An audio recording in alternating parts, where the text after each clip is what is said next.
रुखसाना ने सब घर वालों से मिलने के बाद बड़ी बेचैनी से नाइला के बारे में पूछा। नाइला का नाम सुनते ही सबको चुप लग गई, जबकि इससे पहले सभी रुखसाना के साथ हंसकर बातें कर रहे थे। रुखसाना इनकी यूं खामोशी देखकर समझ गई कि कुछ गड़बड़ है। इतने में इसने अपने सबसे बड़े भांजे को मुखातिब करते हुए बोला, बेटा, क्या बात है? नाइला किधर है? तुम लोग यूं एकदम से खामोश क्यों हो गए? इतने में बड़े भांजे की बीवी जल्दी से बोली, हमें कुछ मालूम नहीं। ये जवाब सुनते ही रुखसाना चौंक गई और सबके चेहरों को बारी बारी देखने लगी।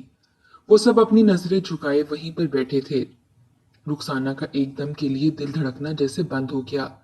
रुखसाना ने फिर अपने लहजे में गुस्सा दिखाते हुए इनसे दोबारा से पूछा, मैं कहती हूँ नाइला किधर है? रुखसाना का दूसरा भांजा बोलने लगा, खाला, आपको इतनी भी क्या जल्दी है? अभी तो आई हैं, थोड़ा सांस ले लें, खाना खाएं, पानी पी लें, फिर बात करते हैं। रुखसाना ने इसकी बात बीच में ही टोकते हुए कहा, मैं इतनी दूर से सिर्फ नाइला के लिए आई हूं और इसको बिना देखे मेरे हलक से एक घूंट भी नीचे नहीं उतरेगा। दरअसल रुखसाना की बहन 1 साल पहले फौत हो गई थी और रुखसाना की बहन के 8 बेटे और एक ही इकलौती बेटी थी। इनकी इकलौती बेटी का नाम नाइला था। इत्तेफाक से सभी बेटे बड़े थे और शादीशुदा भी, जबकि नाइला की अभी शादी नहीं हुई थी। रुखसाना की बहन की अचानक से मौत होने की वजह से इसको मौका ही नहीं मिला कि वो अपनी बेटी को अपने हाथों से ब्याह लेती। लेकिन जाते वक्त वो अपनी बहन को ये नसीहत कर गई थी कि मेरी बेटी का ख्याल रखना, बेटे और बहू का कोई भरोसा नहीं, और तुम तो मेरे बेटों और बहुओं के बारे में जानती हो, इसलिए मेरी बेटी का ख्याल रखना। इस 1 साल में रुखसाना गाए बगाए फोन कॉल पर नाइला की खैरियत मतलूब करती रही, लेकिन वो सब इसके भाइयों और भाभीयों की जबानी ही सुनती रही। जबकि नाइला शुरू में तो अपनी खाला से बात करती रही, फिर कुछ महीनों से नाइला से इनकी कोई बात नहीं हुई। रुखसाना अपनी बहन के शहर से बहुत दूर भी आई गई थी, इसलिए वो इतनी जल्दी आ जा नहीं सकती थी। इसने तो यही सोचा था कि कुछ अरसा गुजारने के बाद नाइला की शादी कर देगी और आज वो इसी नियत से इस घर में आई थी। लेकिन नाइला की यूं गैर मौजूदगी इसको तड़पाने लगी। रुखसाना सवालिया नजरों से सबकी तरफ देख रही थी कि इतने में बाहर सहन से किसी के कपड़े धोने की आवाज आई, यानी कोई हाथ से कपड़े जोर जोर से धो रहा था। जबकि सभी कमरे में मौजूद थे, आवाज इस कदर तेज थी कि सब एक दूसरे की तरफ हैरानगी से देखने लगे और सबके ही रंग उड़ने लगे। इतने में रुखसाना कमरे से उठकर जल्दी से बाहर की तरफ चली गई, ये देखने के लिए मैं खुद ही नाइला को देख लेती हूँ। जब इसने सामने देखा तो कोई लड़की नलके के पास बैठी कपड़े धो रही थी। रुखसाना जल्दी से इसके पास गई और इसको बुलाते हुए कहने लगी, क्या तुम नाइला हो? इतने में उस लड़की ने एकदम से अपना हाथ कपड़े धोते हुए रोक लिया और वहीं मुंजमद हो गई, जैसे इस आवाज ने इस पर सख्ता तारी कर दिया हो। फिर रुखसाना ने आगे होकर जब इसका चेहरा देखा तो रुखसाना धाड़े मार मार कर रोने लगी, क्योंकि नाइला बहुत बुरी हालत में वहां पर बैठे कपड़े धो रही थी। नाइला का चेहरा जगह जगह से लाल था, जैसे इसे किसी ने खूब पीटा हो, और इसकी आंखों के गिर्द हल्के पड़ चुके थे। बाल इस कदर बिखरे थे जैसे कई दिनों से वो नहाई ना हो और सर के बाल भी ना बनाए हों। कपड़े भी इसके बहुत खस्ता हालत में थे, बहुत पुराने लग रहे थे। रुखसाना का शोर सुनकर सभी कमरे में से बाहर आ गए, लेकिन इनमें से किसी में भी ये हिम्मत नहीं थी कि वो कुछ बोल सके, क्योंकि किसी में जुर्रत ना थी कि वो रुखसाना से आगे बढ़कर इससे छुप कर भाग सके, क्योंकि सब इन्हीं का तो किया धरा था। रुखसाना ने जल्दी से नाइला का हाथ पकड़ते हुए इसे खड़ा करने की कोशिश की, लेकिन नाइला ठीक से खड़ी नहीं हो पा रही थी। वो बहुत कमजोर हो चुकी थी। जबकि रुखसाना ने जब इसको आखिरी दफा देखा था तब वो अच्छी भली सेहतमंद और साफ सुथरी खूबसूरत लड़की थी। रुखसाना नाइला को देखकर एक पल के लिए भी यकीन नहीं कर पा रही थी कि ये नाइला है। रुखसाना ने नाइला को जल्दी से अपना सहारा दिया और इसे अपने सीने से लगाकर रोने लगी।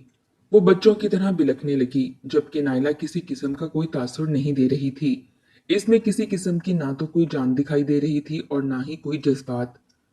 रुखसाना शुरू से ही थोड़ी तेज मिजाज और रूपदार औरत थी, जबकि इसकी बहन इसके मिजाज से बिल्कुल मुख्तलिफ थी। रुखसाना ने सब घर वालों को मुखातिब करते हुए कहा, अगर तुम लोग मुझे कुछ नहीं बताओगे कि तुम लोगों ने नाइला के साथ क्या किया है, तो मैं अभी के अभी पुलिस को बुलाती हूँ। रुखसाना की बात सुनकर एक बार के लिए तो सब डर गए। फिर इनमें से एक तेज तरार बहू बोली, खाला, हम लोगों ने तो कुछ नहीं किया। असल में ये अपनी माँ का दुख नहीं भुला पाई, इसलिए ये इस तरह से खामोश हो गई है। ये हमसे भी कोई बात नहीं करती। फिर एक और बहू बोली, हाँ बिल्कुल। और वैसे भी आपको शायद मालूम नहीं, ये शुरू से ही थोड़ा कम दिमाग रखती थी। इस वजह से इसने अपनी माँ की वफात का ज्यादा असर ले लिया। अब बेचारी इस हालत में है, हमें तो खुद इस पर तरस आता है। हम दरअसल आपको परेशान नहीं करना चाहती थीं। इस वजह से हमने आपको फोन कॉल पर कभी इसकी हालत के बारे में नहीं बताया। इसकी बात खत्म होते ही रुखसाना चिल्लाकर बोली, बकवास बंद करो। मैं इसकी खाला हूं, मैंने इसे बचपन से देखा है। तुम कल की आई इसे पागल बना रही हो। ये बिल्कुल ठीक थी। फिर रुखसाना नायला के बालों को संवारते हुए इसके गाल को चूमने लगी। रुखसाना अपनी भांजी से बहुत प्यार करती थी, और जब से इसकी बहन फौत हुई थी वो इससे और भी ज्यादा प्यार करने लगी।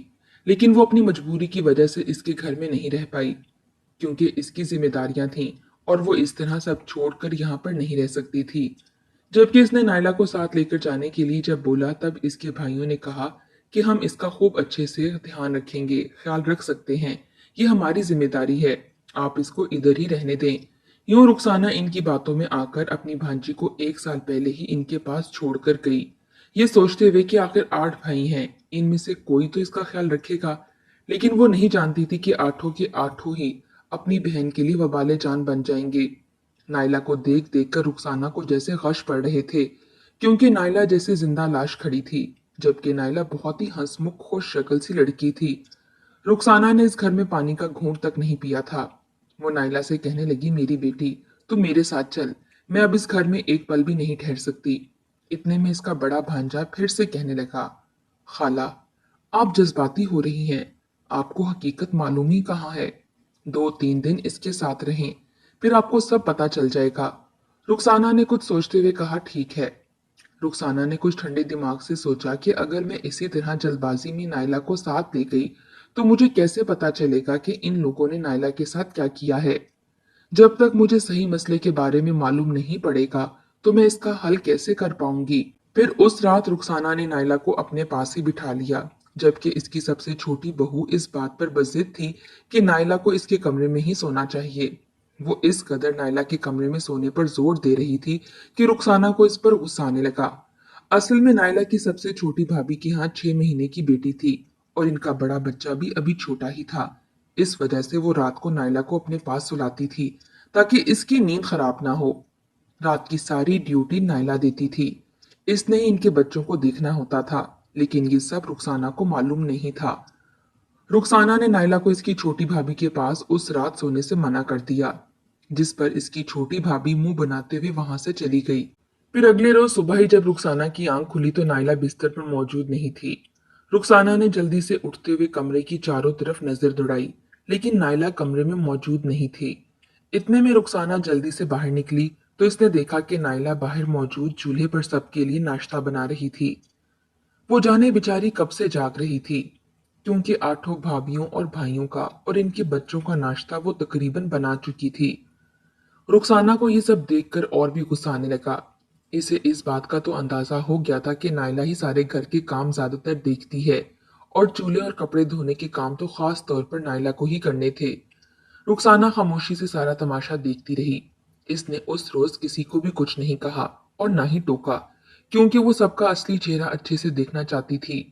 अगर वो किसी को टोकती तो यकीनन सब होशियार हो जाते और अपना मकरूर चेहरा सामने नहीं लेकर आते। रुखसाना को सबसे ज्यादा जो बात खटक रही थी वो ये थी कि नायला इस कदर काम तो जो करती है वो करती है, मगर वो खामोश क्यों हो गई है। आखिर उन्होंने इसके साथ ऐसा भी क्या किया है। रुखसाना ने नायला से सारे दिन में कई बार पूछा, लेकिन नायला थी कि जैसे खामोशी का तालाब लबों पर लगाए बैठी थी, जिसको वो खोलने का नाम ही नहीं ले रही थी। फिर रात को रुखसाना नायला को फिर से अपने पास सुलाने के लिए कहने लगी। कल रात रुखसाना खुद सफर की वजह से बहुत थकावट महसूस कर रही थी, इसलिए इसकी आंख जल लग गई, जबकि आज इसे भी इतनी नींद नहीं आ रही थी। वो खामोशी से लेटकर पास पड़ी चारपाई पर नायला को लेटने के लिए कहने लगी। नायला भी अपनी हालत से मजबूर खामोशी से लेट गई। रुखसाना नायला के सामने जानबूझकर सोने का नाटक करने लगी। वो सर्दियों की रात थी और रुखसाना ने अपने मुंह पर रजाई ले ली, लेकिन वो रजाई में से चुपके से अपनी भांजी नायला पर घात लगाए देख रही थी, जबकि नायला थी कि वो मुसलसल छत की तरफ देख रही थी। इसने एक पल के लिए भी अपनी आंखें बंद नहीं की थीं। रुखसाना कुछ देर तक तो देखती रही और इसको देख देख कर इसे बहुत तरस आ रहा था। वो पिछले 2 घंटे से मुसलसल देख रही थी, लेकिन नाइला आंखें बंद नहीं कर रही थी। रुखसाना का जब सबर जवाब दे गया तो इसने नाइला से कहा, बेटी, तुम अब तक सोई क्यों नहीं?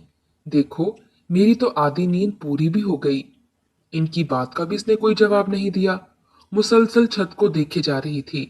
तब रुखसाना को शक हुआ, कहीं नाइला को जिन्नात का कोई साया तो नहीं हो गया। आखिर दिन भर का काम करके इंसान थक हार कर बिस्तर पर गिरते ही सो जाता है, जबकि नाइला तो मुसलसल छत को ही देखे जा रही थी और एक पल के लिए भी अपनी आंखें बंद नहीं कर रही थी। रुखसाना भी काफी देर तक नाइला की तरफ देखती रही, लेकिन नाइला एक पल के लिए भी नहीं सोई। इसी बीच रात के 12 बज गए, लेकिन नाइला नहीं सोई थी। रुखसाना को अजीब सी कोफ्त होने लगी। इसके जहन में अजीब अजीब से वसवसे आने लगे और घंटियां बजने लगीं, जैसे कोई और आफत आने की निशानी हो। रुखसाना ने अपना सर पकड़ लिया और फिर से रोने लगी, ये कहते हुए, काश मैंने अपनी बहन को दिया हुआ वादा जल्दी पूरा कर लिया होता। काश जो तुमने मुझसे बात करना बंद कर दिया था, मैं तभी आ जाती। कहीं ना कहीं मैं भी तुम्हारी इस हालत की जिम्मेदार हूँ। रात का 1 बज गया और रुखसाना की नींद से हालत बुरी होने लगी। इसकी आंखें खुद ही बंद होने लगीं और इसकी आंख लग गई। लेकिन बेचैनी में इंसान कहाँ ठीक से सो पाता है। तकरीबन रुखसाना 2 घंटे ही सो पाई होगी। अचानक से जब इसकी आंख खुली तो इसने जल्दी से नाइला को देखा। वो वहीं उसी हालत में वैसे ही लेटी मुसलसल छत की तरफ देख रही थी। रुखसाना को तब पक्का यकीन हो गया, नाइला पर यकीनन जिन्नात का साया है, जो यूं सो नहीं रही। फिर रुखसाना ने नाइला के पास बैठे हुए इससे कहा, बेटी, कहीं दर्द हो रहा है क्या? लाओ, मैं तुम्हारा जिस्म दबा देती हूँ। सारा दिन मेरी बच्ची घर का काम करती रहती है और तुम्हारी हड हराम भाभियां बैठी रोटियां तोड़ती रहती हैं। देखो, तुम्हारे भाई कितने खुदगर्ज निकले। इनका तो सही में खून सफेद हो गया है। तुम्हारे किसी भाई को तुम्हारी हालत पर तरस नहीं आया। फिर उस रात रुखसाना भी ठीक से सो नहीं पाई। इस वजह से वो नाइला के साथ ही सुबह बाहर निकल गई।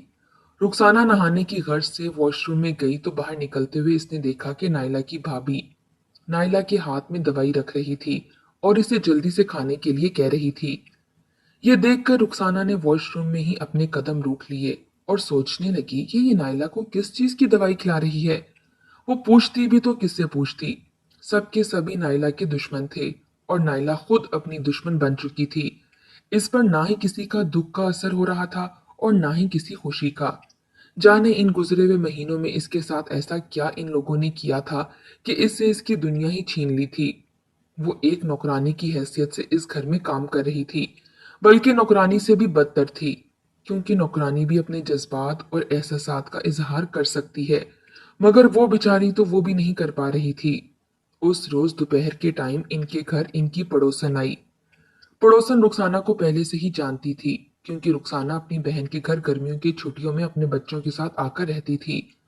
तब इसकी अक्सर मुलाकात इस पड़ोसन से हो जाती। वो पड़ोसन रुखसाना को देखकर बहुत खुश हुई और कहने लगी, तुमने इस बार चक्कर लगाने में बहुत देर कर दी। रुखसाना इसे कहने लगी, हाँ, बस जिम्मेदारियां थीं, तुम तो जानती हो, घर से कहाँ निकला जाता है और एक सफर भी बहुत ज्यादा है। अब मुझ में इतनी हिम्मत नहीं। फिर पड़ोसन कुछ देर वहां पर बैठी और जाते हुए रुखसाना को कहने लगी, आज हमारे घर जरूर आना, मुझे तुमसे कोई काम है।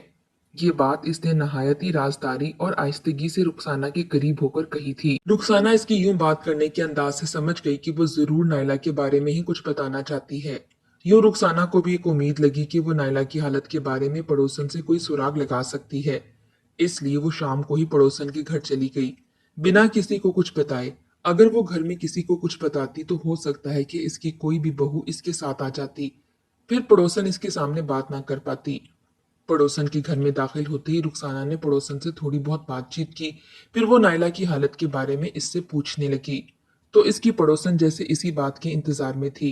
वो कहने लगी कि तुम्हारी सबसे बड़ी गलती है कि तुम्हें अपनी भांजी को अपने साथ ले जाना चाहिए था। तुम्हें इस बात की खबर ना थी कि तुम्हारे भांजे और बहुएं कैसी हैं। जो तुम्हारी बहन को ये कुछ नहीं समझते थे, हालांकि वो तो इनकी बड़ी थी और सास भी थी। वो अपनी छोटी नंद को क्या समझते। और फिर बेचारी इनके हत्थे चढ़ गई। क्या क्या जुल्म नहीं देखा इन आंखों ने। ये कहते हुए पड़ोसन की आंखें नम हो गईं।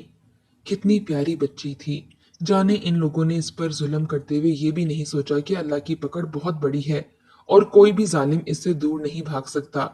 फिर पड़ोसन ने बताना शुरू किया, शुरू शुरू में तो इन लोगों ने दिखलावे की मोहब्बत जतलाई, लेकिन तुम्हारी बहन के फौत होने के कुछ महीनों बाद ही ये फिर से वही अपनी आदतों से मजबूर होकर अपना असली रूप दिखाने लगी। एक भाभी ने अगर काम कहना तो दूसरी भाभी ने भी जिद में आकर नायला को काम कह देना। घर के सारे काम ये जिद में आकर इससे करवाने लगे और वो बेचारी इनकार भी नहीं कर पाती थी। अगर वो एक को इनकार करती तो दूसरी इस पर चढ़ जाती। अगर ये बेचारी काम से तंग आकर कभी इन्हें जवाब दे भी देती तो वो इतनी आगे बढ़ चुकी थी कि इस पर हाथ उठाने लगी। और इसके भाई निकम्मे तो सारे के सारे एक जैसे निकले। एक दो बार मैंने भी नायला को इनकी मार से छुड़वाने की कोशिश की, तब वो मुझसे भी बदतमीजी करने लगी। फिर उस दिन के बाद से मेरे बच्चे मुझसे कहने लगे, अम्मी, इन लोगों को किसी की इज्जत की कोई परवाह नहीं, आप इनके घर में जाकर दखल अंदाजी मत दिया करें। मगर मुझसे इस बच्ची का दुख नहीं देखा जाता था। फिर मेरे पास तुम्हारा मोबाइल नंबर भी नहीं था, वरना मैं तुम्हें सबका सब बता देती। फिर अक्सर इसके रोने की आवाज आती थी। मुझे वो आवाज सुनकर बहुत दुख होता था। फिर मैंने सुना कि नायला को ये किसी नफ्सियाती डॉक्टर के पास लेकर जाते हैं, क्योंकि नायला रोती रहती थी। मुझे तो ये शक है कि वो रोती तो इनके जुल्म की वजह से थी, मगर उन्होंने ये बहाना बनाया कि नायला ने अपनी माँ का दुख अपने जहन और दिमाग पर इस कदर सवार कर लिया है कि वो बात बात पर रोती है और इसके रोने की वजह से बच्चे सहम जाते हैं, इसलिए उन्होंने इसको दवाई लाकर दी। जब से नायला को दवाई खिलानी शुरू की है, नायला यूं ही खामोश हो गई है, किसी से कोई बात नहीं करती। जब मुझे तुम्हारे आने की खबर मिली तो मैंने सोचा मैं तुम्हें किसी बहाने से अपने घर लाकर सारी बात बताऊंगी, वरना यकीन करो इनके घर में कदम रखने को दिल नहीं चाहता। कितने बेदर्द सालिम भाई और भाभियां निकली। सारा गांव इन पर थू थू करता है, मगर वो हैं कि इनको इस बात की जरा भी शर्मिंदगी नहीं और ना ही कोई एहसास है। रुखसाना खामोशी से पड़ोसन की सारी बात सुनती रही और फिर इससे कहने लगी, क्या तुम्हें मालूम है कि वो किस नफ्सियाती डॉक्टर के पास इसको लेकर जाते थे?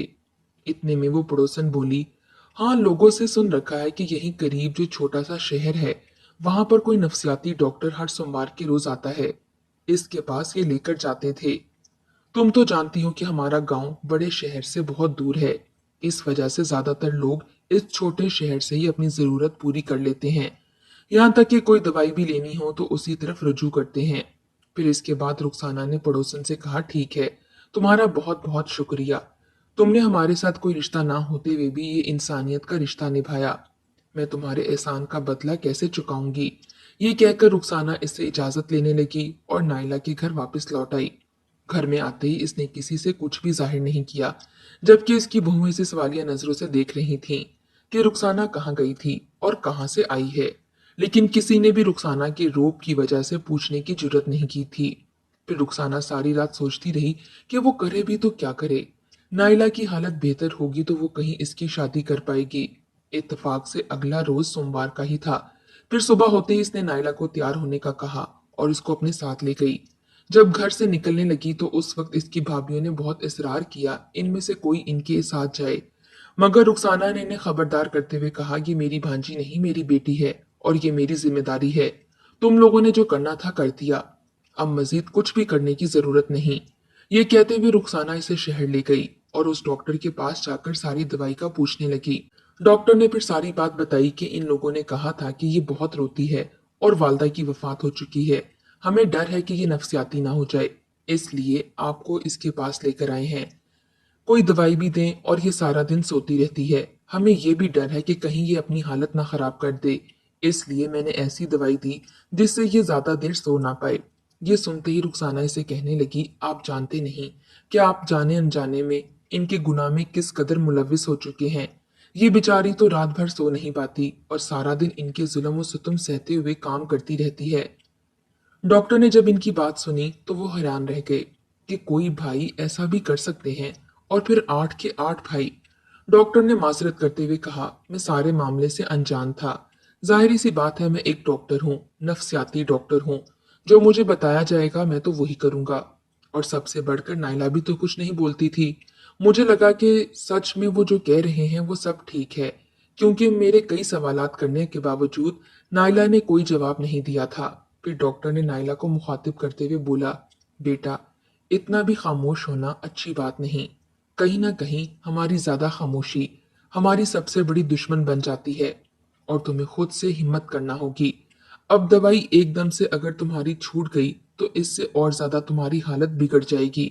इतने में रुखसाना ने कहा, मैं तो बहुत दूर से आई हूँ और इसको अब साथ लेकर जाऊंगी। फिर डॉक्टर ने रुखसाना को अपने पास मौजूद नायला की फाइल दिखाई और इनसे कहा, इसकी दवाई मैं कम कर देता हूँ, लेकिन आप इसे एकदम से दवाई मत छुड़वाइएगा। वहां से किसी अच्छे डॉक्टर से इसकी दवाई 2-3 माह तक जारी रखिएगा। आप इनको ये फाइल दिखाएंगी तो वो समझ जाएंगे। इंशाल्लाह सब बेहतर हो जाएगा। फिर इसके बाद रुखसाना बिना किसी से कुछ कहे नायला को वहां से ले गई, हमेशा हमेशा के लिए। क्योंकि अगर वो इस घर में कुछ कहती भी तो किसी पर कोई असर नहीं होने वाला था, बल्कि अगर वो कुछ बोलती तो शायद इसको फिर से अपनी भांजी को इनके हाथों में सौंपना पड़ता। इस वजह से इसने मौके की नजाकत को समझते हुए नायला को साथ लिया और अपने घर ले गई। नायला अपनी रुखसाना खाला के घर में जाने के 1 हफ्ते बाद ही इसकी हालत कुछ बेहतर होने लगी और यहाँ तक कि इसने फिर से बोलना भी शुरू कर दिया और शायद जीना भी।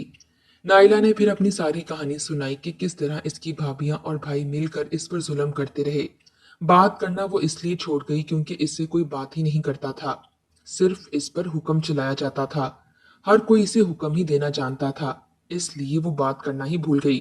दवाइयों का इस कदर असर था कि वो एक मशीन बनती गई।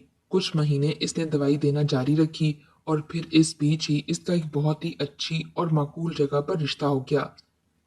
यूं नायला की शादी हो गई और वो फिर से जीने लगी।